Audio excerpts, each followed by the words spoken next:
Right. Today, my friends, I'm going to tell you 10 awesome things that you should be doing if you're preparing for IELTS speaking in the coming months. Let's do it.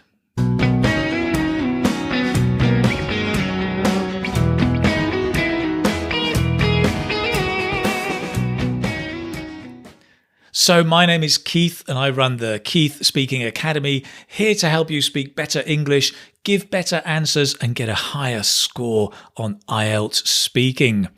So today I'd like to give you these 10 tips and ideas about how to best prepare for IELTS speaking.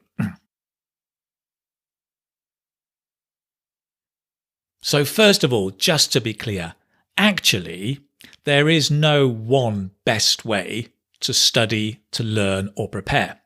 Everybody's different. We have different backgrounds, different environments, different ability. But what I'm giving you today are 10 guidelines that will really help you, whatever your background, get ready for the IELTS speaking test. As we begin, let me just remind you, if you haven't done yet, subscribe to the channel, turn on the notifications so you can learn about new videos coming your way soon. Okay, great. Well, let's begin with tip number 1. So first and foremost, I would say the first thing you should do is to do a mock test to know your strengths and your weaknesses. So when you have a destination, somewhere you want to go, you may have a map and a compass, and that can help you. But if you don't know where you are now, how are you going to get there? What happens when you go into Google Maps and you look for directions? The first thing it says is your location.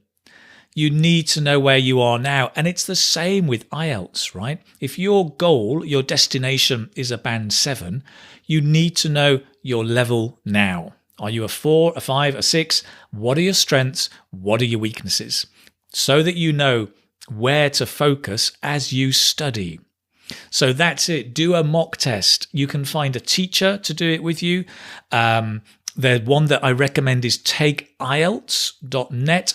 They have a package of mock tests that you can do. The great thing is they've got the 4 skills. They are professional and I think great value for money. So you could do that. You can do it all online and then find out, get feedback of where you are now so you know how best to get where you're going. So that's it. Do a mock test first. Number 2. Number 2 is to make a realistic plan. So when you make a plan, I would say you want to spend about 80% of your time improving your general spoken English and about 20% focused on the IELTS test, the format, the techniques and approaches for different questions there, right?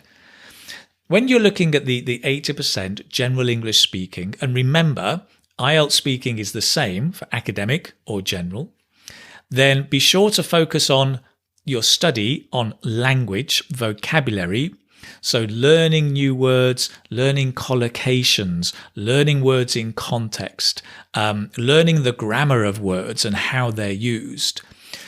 Also on grammar, on activating your grammar, how it's used and how the grammar works. Make sure you're doing both of those and activate your language. So practice, practice, practice. It's not enough to watch videos. It's not enough to listen to podcasts. You need to be practicing as well so that you're activating a lot of the language. So make sure your plan is balanced with general English and IELTS practice. Make sure it's balanced with study and practice. And then make sure it's a realistic plan. So a lot of students might come to a teacher like me 2 weeks before the class and say, listen, I'm a band 5 and my goal is to be a band 7. I've got the exam in 2 weeks' time. Help. Right. So realistically, you're not going to achieve that, right? Now, in your plan, you need to know how long to dedicate to studying and practicing in order to get to the level that you want to get to, right? Now, of course, everybody is different. We have different backgrounds. Maybe you've never spoken English before. Maybe you traveled to an English-speaking country for several years when you were younger. We all have different motivations and different opportunities for practicing now. So we all learn in different ways. But there is research done, and Cambridge do give some guidelines about how long it takes to move up a level. So very simply, right, at a lower level, the kind of from a band 3 to a band 4, it may take 120 hours of guided study, right? If you're looking, as you move up the levels, it takes longer. You need more time. So Cambridge give estimates, maybe band 4 to a band 5, around 200 hours. Band 5 to a band 6, maybe 260. A band 6 to a band 7, maybe 300 hours. Very, very approximately speaking, right? But think about it. If it's going to take you 300 hours to move from a band 6 to a band 7, and you're studying 3 hours a day, that's 100 days. And if you're studying Monday to Friday, 5 days a week, well, that's 5 months. 5 months to go up a level. So that can give you a guideline, right? As I said, it's not true for everybody because we all have different circumstances. But as a very rough guideline, that's what you may be looking at. So make a realistic plan based on that, right? And when you have your plan, tell other people. If you make a plan to do something, I'm going to do the IELTS test. Tell other people what you're going to do. I'm going to do IELTS in October. I'm going to study 5 days a week, 2 hours a day. Tell your friends and your family so they can hold you accountable.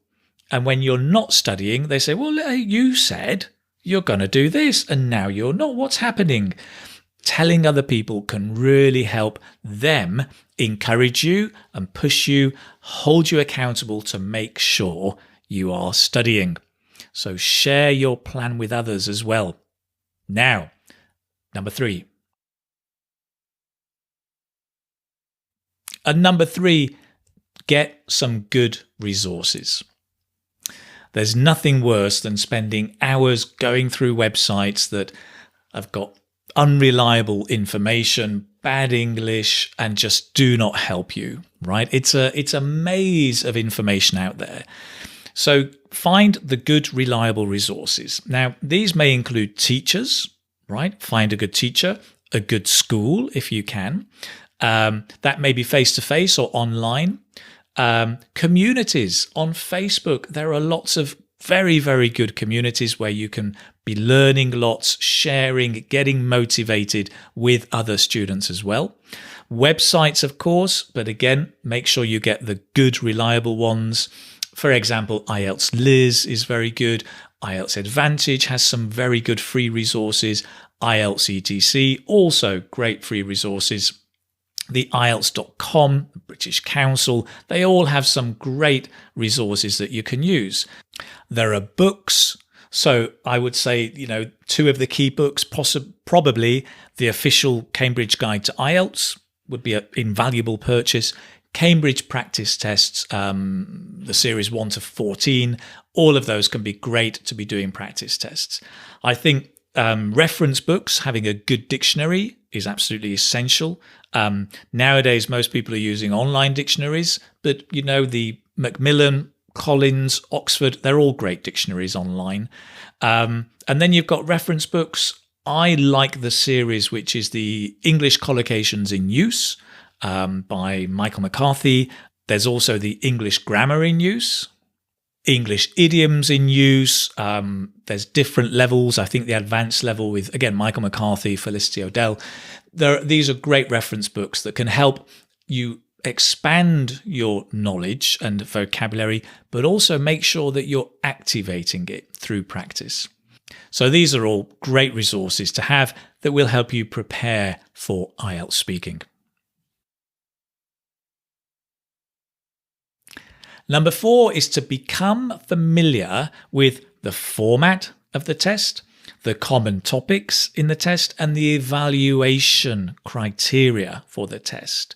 It's really important that you know the kind of questions you're going to be asked so you're not caught out by surprise.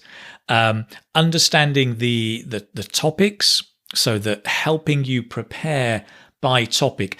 I wouldn't necessarily prepare all the questions. I mean, there are just so many and they change. And in part 3, they can change. The examiner can make them up. So focus on the topics that you can study, whether the topics are holidays, travel, environment, animals, right? Learning to talk confidently and flexibly about those topics is key. So where can you find this information about the format of the exam and the topics? Well, keithspeakingacademy.com has something. IELTS.com, the official website. British Council has a free course, Road to IELTS, tells you all about the exam format.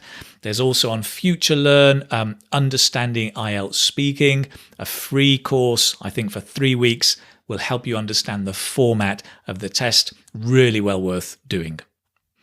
And finally, knowing the evaluation criteria. So the basics are fluency, vocabulary, grammar, pronunciation. The band descriptors are available publicly. They're out there on the internet. You can get them and check what you need there. There's a link down below if you want to get those. And if you want to learn more about the evaluation, watch my video up here. It tells you all about the 4 areas you're evaluated on in IELTS speaking.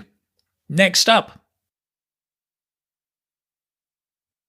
Number 5 is to do lots of blah, blah, blah, blah, blah, blah, blah, speaking practice.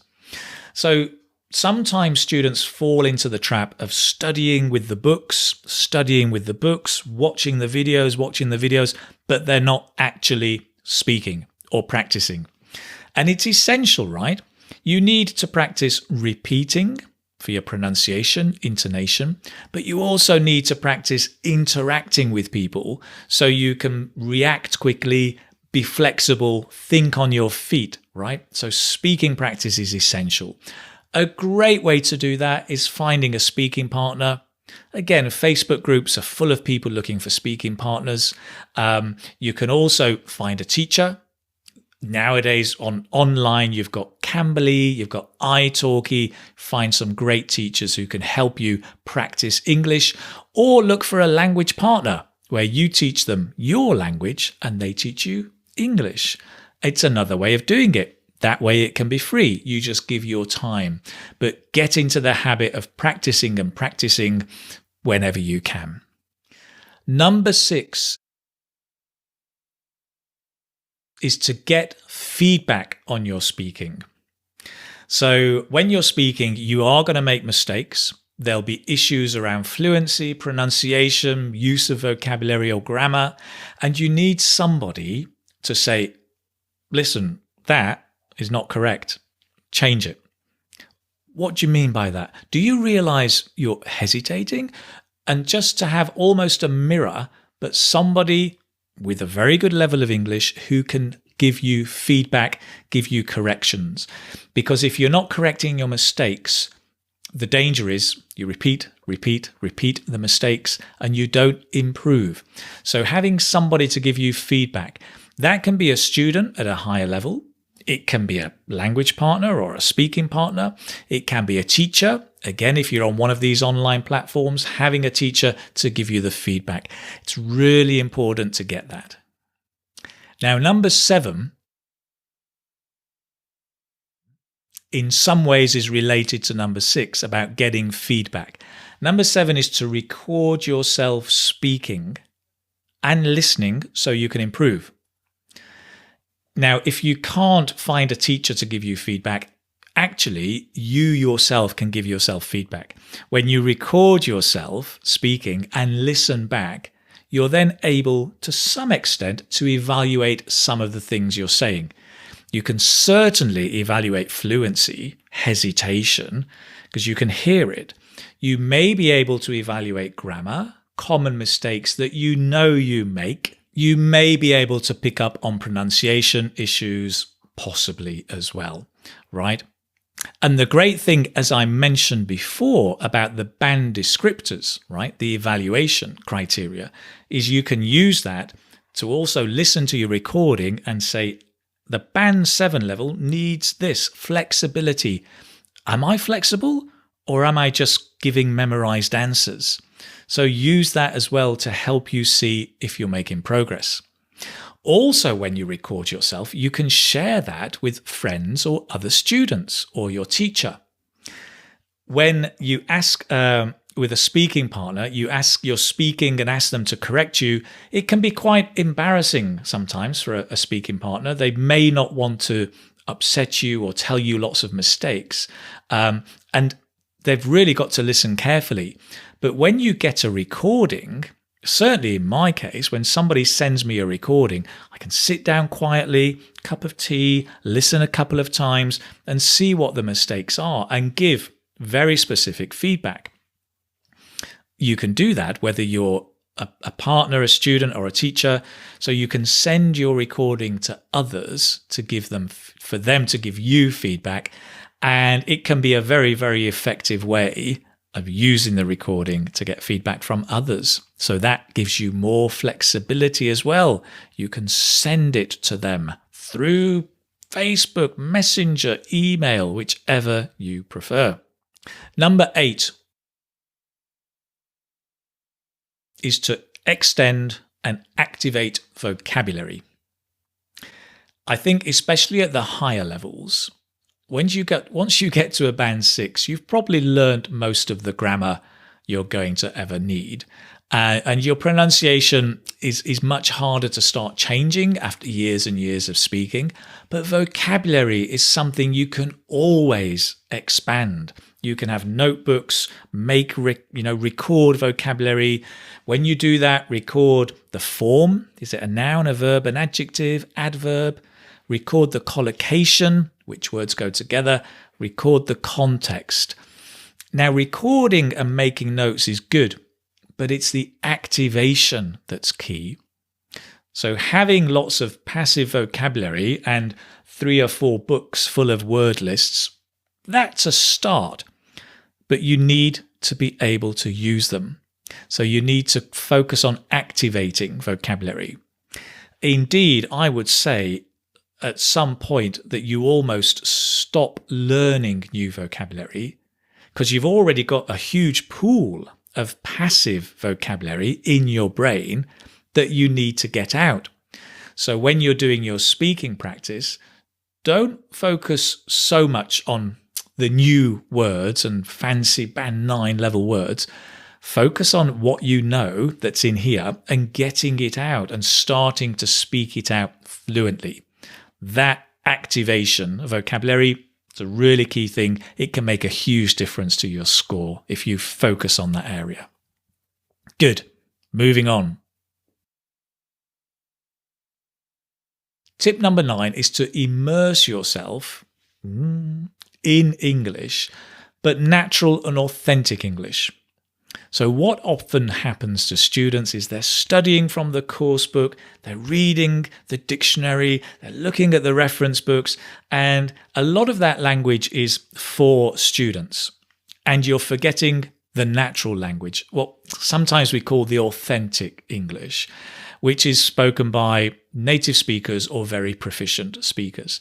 So your films, your podcasts, your radio shows, your series on TV or Netflix, all of that natural, authentic English, which is where you'll find some of the really, really useful language and not only developing your listening skills, but building up your passive language, right?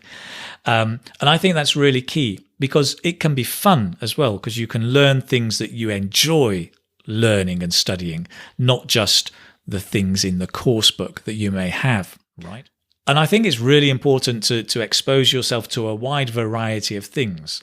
So if you're always watching Fast and Furious,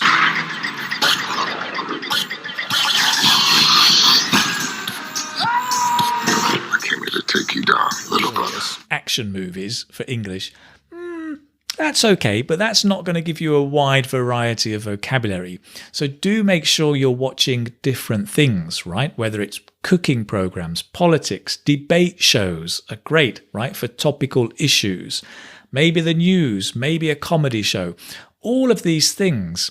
And remember the usual IELTS topics and make sure you're listening to that kind of language. It's really useful.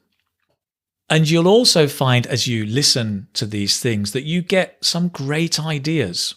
Now, although IELTS speaking, you're not evaluated on the quality of your ideas, you do need ideas to talk about. So if you're asked questions about climate change and you have no idea what is going on with climate change other than it's not good, you're going to struggle to show off your language. So listen to some podcasts on climate change. Watch a documentary on climate change. You know that's a topic that may come up. So be looking at, getting not just the language, but the ideas that you can talk about, especially in part 3 of IELTS speaking. And I think you'll find as you build your language and build a whole stock of ideas, your confidence comes up. Because as they start asking questions about more complex issues, right, you've got the ideas, you've seen things and listened to things, helps build your confidence. Great. Moving on. Number 10 is to do plenty of practice tests under exam conditions. Under exam conditions means you imagine you are in the exam. So you can do this in different ways. You can ask a friend or a teacher to give you a mock test, a real practice test. You can record yourself asking some questions, play them back, but you do it timed, following the timing and without stopping. Right? You don't in the middle of a question go, oh, no, oh, that's a mistake. Stop, rewind. No, let's do it again. No. You go through from the start to the end, the full 11 to 14 minutes, and you do it non-stop, like it was the exam. Why? Because it puts pressure on you, and it makes you react the way you're going to react in the test. And if you've never done it, and suddenly you're in the test, you're out of your comfort zone. You've never had the pressure. So get used to the pressure. Get used to the timing. Get used to doing practice tests, speaking tests under exam conditions. It's really important. Also, on speaking day, you don't want to be caught out by any surprises, right? Oh, I didn't know it would go on for 14 minutes. Oh, I didn't know we only had 1 minute to prepare. Come on, make sure you know the format and you know what's going to happen. Not only that you know it, but that you've experienced it. So you're more confident, right? On that note, you should also know, so that you're not getting any surprises on test day, you should know the test is recorded. So the examiner has a little MP3 player, right? Don't be surprised. The examiner doesn't answer questions in part 1 or part 2, right? Part 3 possibly, but not at the beginning. The examiner will not change the cue card or the topic card in part 2. The examiner will sometimes interrupt you, and they can do it quite curtly or sharply. Don't be surprised. The examiner won't let you just talk on and on and on about the same topic. They will be cutting you in, cutting you off, and interrupting you because they want to move on to different questions to test your wide range of language and ability and to test your flexibility, especially in part 3. Can you react and give justification, evaluation of your opinions and other ideas? And of course, remember, sometimes the examiner doesn't look very interested because, of course, they don't care about your ideas. They're just focused on the language you're using. Okay, so you don't want any surprises on test day. So make sure you not only know these things, but you've experienced them through doing practice tests under exam conditions. Great. So these are my 10 tips, the 10 things you should be doing if you're preparing for IELTS speaking in the coming months. There are all the links down below. You can find out more information. There's a summary on the website, finding out links for resources, and so on and so forth. I hope this helps. If you've enjoyed this video and found it useful, do leave a comment down below.